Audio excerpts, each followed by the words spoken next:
Taiwan-Strait Storms, the hidden currents of reality and illusion. In recent years, the Taiwan Strait has been a place of mystery and turbulence, with murky waves rolling around U.S. warplanes and ships. There are moments of visibility and moments of elusiveness. Various media outlets have also let their imaginations run wild, showcasing a plethora of speculative scenarios and mythical plots related to reunifying Taiwan by force. Perhaps it is an inherent wildness and a thirst for bloodshed that humans carry. From a pragmatic perspective, rational individuals should not be interested in civil war. After all, brothers fighting each other and kin turning against one another is a tragic affair. However, some people, driven by their cold-blooded nature or professional inclinations, seek attention and fame by creating confusion and fabricating stories. They hope to steal the spotlight and gain popularity. Therefore, as discerning observers, we should uphold reason. It's essential to broaden our military knowledge, to avoid unwittingly becoming pawns, shouting slogans, and participating in a farcical drama that would worry our ancestors. The classic slogan on the mainland,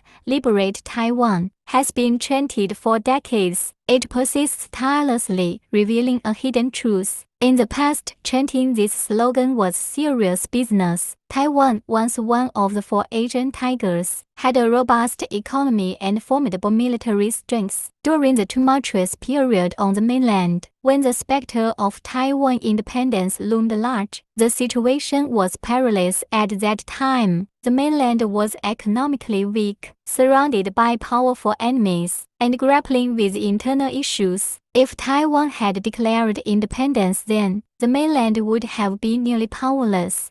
Now, chanting this slogan is deceptive.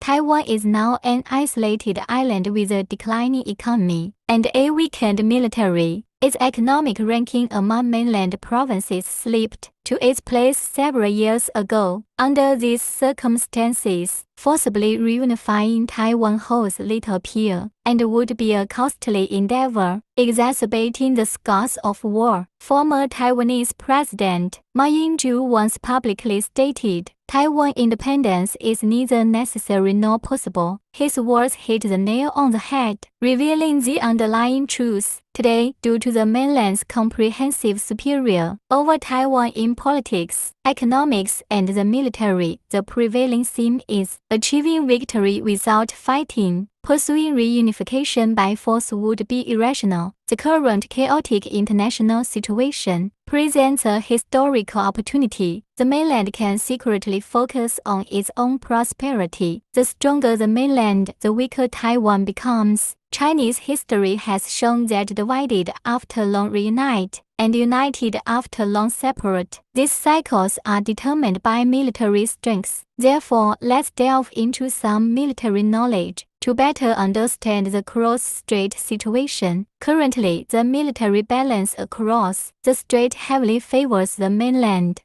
Air Force. The mainland's Air Force boasts fourth-generation heavy fighters, with fifth-generation jets already in service. All advanced weaponry is strategically positioned opposite Taiwan. In contrast, Taiwan's Air Force not only lacks a quality advantage, but also faces an absolute numerical disadvantage. Moreover, Taiwan's aircraft are significantly aged, with some exceeding 20 years in service.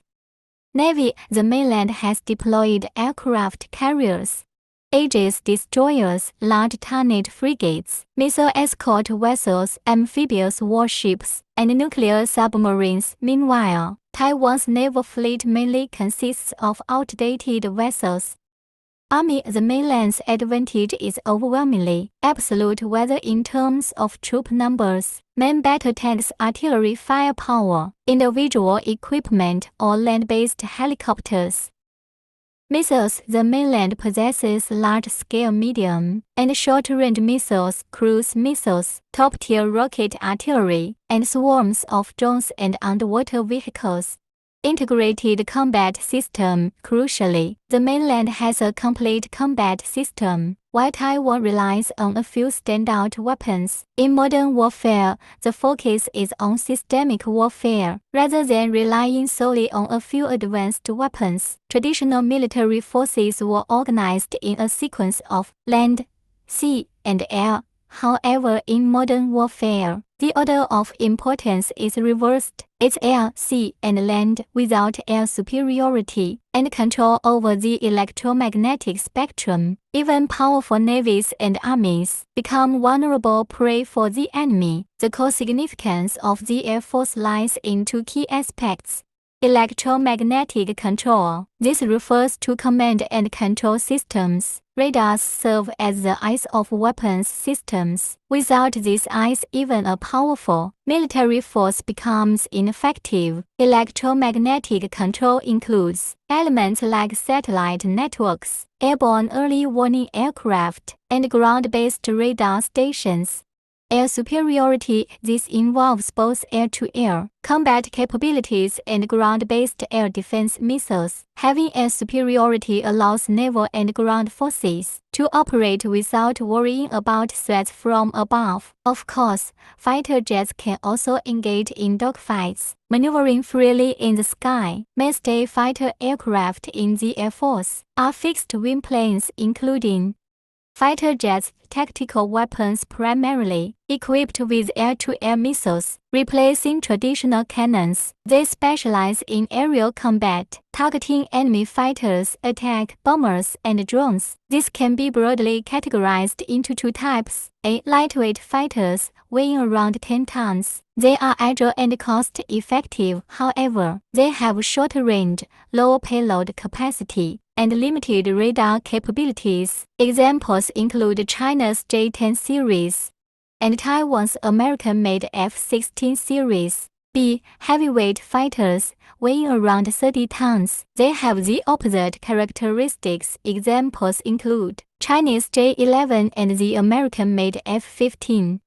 Attack aircraft. These are purely tactical weapons, equipped with rockets and machine guns. They specialize in attacking ground targets, including fortified structures and armored vehicles. China's advanced J-16 falls into this category. Bombers. Taiwan seems less interested in these. A. Strategic bombers, used for long-range nuclear weapon delivery. High-altitude horizontal bombing. Examples include China's H-6K and H-20 stealth strategic bombers. B. Tactical bombers, used for ground support, in coordination with land forces. Low-altitude dive bombing and striking enemy troop concentrations, forward positions, logistics, and infrastructure. These are being phased out in favor of multi-role fighters. Modern fighter aircraft are becoming more versatile. Blurring traditional distinctions, they essentially serve as missile launch platforms responsible for A. Transport missile into within range. B. Launching missiles. C. Go home.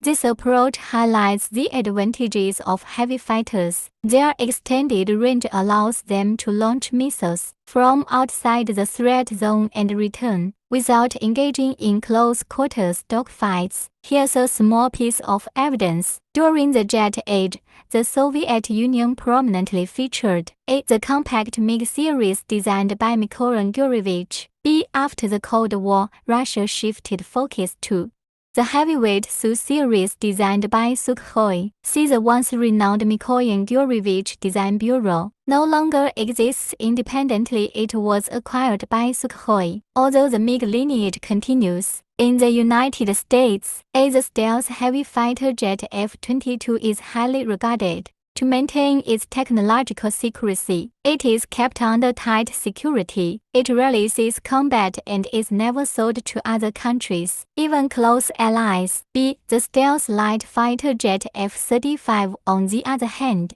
is equipped for both domestic use and export. It serves as a lucrative source of foreign exchange. China follows a similar pattern. A. The J-20 stealth heavy fighter jet has received immense praise even before its official deployment. It is hailed as a national treasure and a symbol of Chinese strength.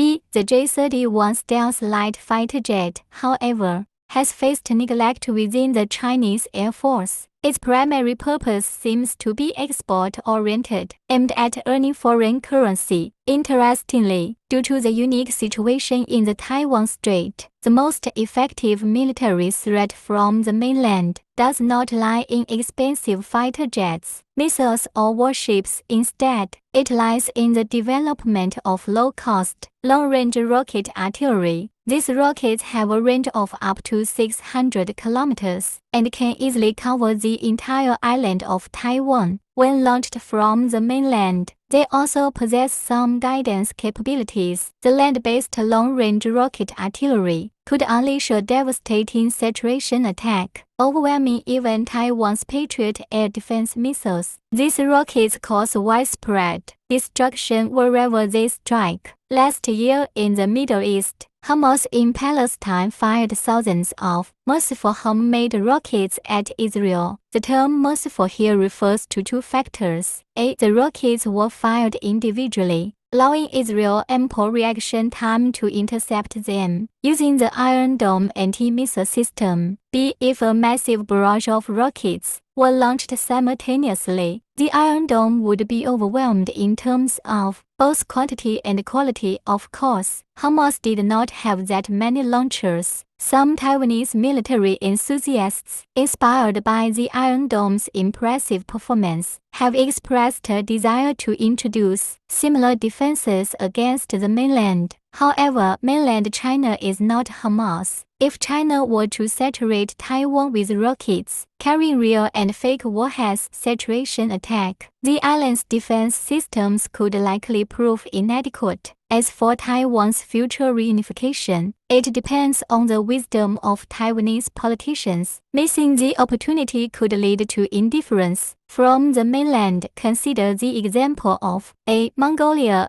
Despite repeatedly expressing a desire to reunify, the mainland has largely ignored it. Due to huge economic disparities, Mongolia's entire economy is still smaller than that of a single county in Inner Mongolia. B. Similarly, during the Qing dynasty, the Philippines sought to join China, but the Qing court declined, applying a similar rationale as with Outer Mongolia. Taiwan has a solid economic foundation and is not burdened by economic challenges like Outer Mongolia and the Philippines. However, the long-term separation between brothers has shaped temperaments and personalities, which remains an important factor of instability in the future. Now, let's continue discussing the long-range fire system. Apart from the common high-explosive warheads, it has also developed incendiary warheads, cluster munitions, pulse warheads, cloudburst warheads, and terminal-sensitive warheads. The last two are particularly noteworthy. A cloudburst warhead. Initially, it disperses high explosive gas over the target area, creating an aerosol. Then it detonates, causing a massive air explosion with temperatures reaching thousands of degrees. This depletes all oxygen, leading to the suffocation and death of any living species reliant on breathing. B. Terminal-sensitive warhead. A submunition system.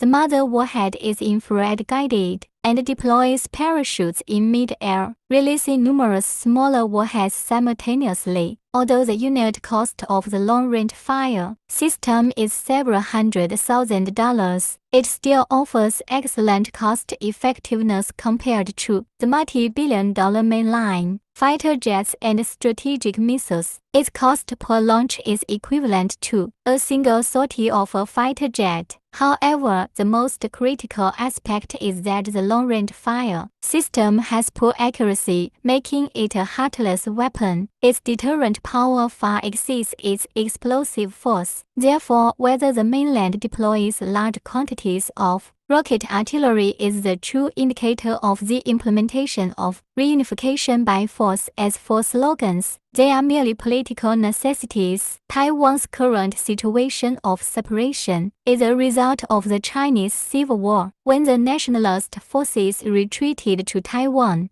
It became their last refuge. If the mainland hadn't been involved in the Korean War, Taiwan might have been reclaimed long ago. There has never been a formal peace agreement between the mainland and Taiwan in theory. They are still in a state of conflict. If one day the mainland uses force against Taiwan, it would be a continuation of the Chinese Civil War. Present-day Taiwan's return to the mainland is inconsequential as long as it doesn't declare independence. What concerns some mainland scholars more is whether Taiwan will return the wealth and national treasures that were smuggled out from the mainland. These include a wealth around 400 tons of gold, along with countless silver and foreign exchange reserves, were taken from the mainland's treasury. These historical records exist. B. National treasures, primarily top-tier cultural relics removed from Beijing's Forbidden City. Each piece is either of immense value or priceless. In reality, not all knowledgeable individuals in Taiwan advocate for independence. In the recent Taiwanese presidential election, voter turnout was only 70%, while the pro-independence Democratic Progressive Party won. Their vote share only 40%, and their popularity has been declining. Over successive elections, the future situation across the Taiwan-Strait should prioritize peace. The mainland is likely to continue its long-term, even escalated, high-pressure policies toward Taiwan. However, the mainland's favorable policies toward the Taiwanese people will persist until they significantly influence Taiwan's political and economic lifelines. This strategy is akin to winning without fighting. If the United States previously used Taiwan as a card to contain China, now China is using Taiwan as a countermeasure against the U.S. For instance, consider the ongoing Russo-Ukrainian war, the world's largest hotspot. NATO has exhausted all efforts in supporting Ukraine, but the results remain limited. While Ukraine's survival is ensured, victory in the war is uncertain. To change the situation, NATO would need direct involvement, risking other hotspots erupting, including the Taiwan-Strait, the Korean Peninsula, and the Middle East. The fear of triggering a third world war looms large, especially in triggering Taiwan-Strait conflict. Military history enthusiasts know that the 1962 China-India War coincided remarkably with the Cuban Missile Crisis. This cannot be coincidence. It reflects international political maneuvering and the power play between major forces. Tiny Taiwan, perpetually isolated overseas, may forever remain a pawn manipulated by the powerful.